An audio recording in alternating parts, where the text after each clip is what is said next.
শীতের তীব্রতা খুবই বেশি, যতদূর যায় শুধু কুয়াশা আর কুয়াশা। 50 ফুটের ওপারে আর কিছু দেখা যায় না, শুধু কুয়াশা আর কুয়াশা।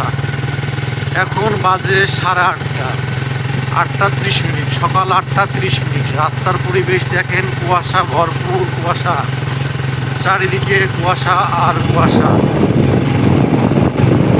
কিন্তু এই দৃশ্য শুধুমাত্র গ্রামেই উপভোগ করা যায়, শহরে উপভোগ করা যায় না। দেখেন, যেদিকে তাকায় শুধু কুয়াশা, খেজুর গাছ, চারিদিকে খেজুর বাগান, পুরো রাস্তা জুড়ে কুয়াশা, অন্ধকার, মনে হচ্ছে এখন মধ্যরাত। ওই যে সামনে একটা মানুষ দেখা যায়, কুয়াশার জন্য কাপড় বিছাই দিচ্ছে। সামনে কি আসছে না আসছে কোনো কিছুই বোঝা যায় না, শুধু কুয়াশা আর কুয়াশা। আমি আস্তে আস্তে যাচ্ছি বাড়ির দিকে। এই রোডটা হচ্ছে মুজিবনগর টু দর্শনা।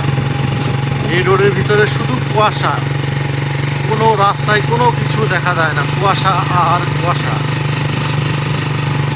এই যে রাস্তাগুলো দেখেন, চারিদিকে কুয়াশাচ্ছন্ন, কিছুই দেখা যায় না, লোক শূন্য।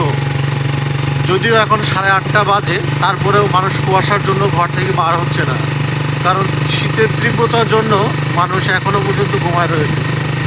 দেখেন, কিছু কিছু জায়গায় মনে হচ্ছে বৃষ্টি হয়েছে। দেখেন, এই যে যেখানে যেখানে গাছ আছে সেখানে সেখানে বৃষ্টির আভাসটা একটু বেশি।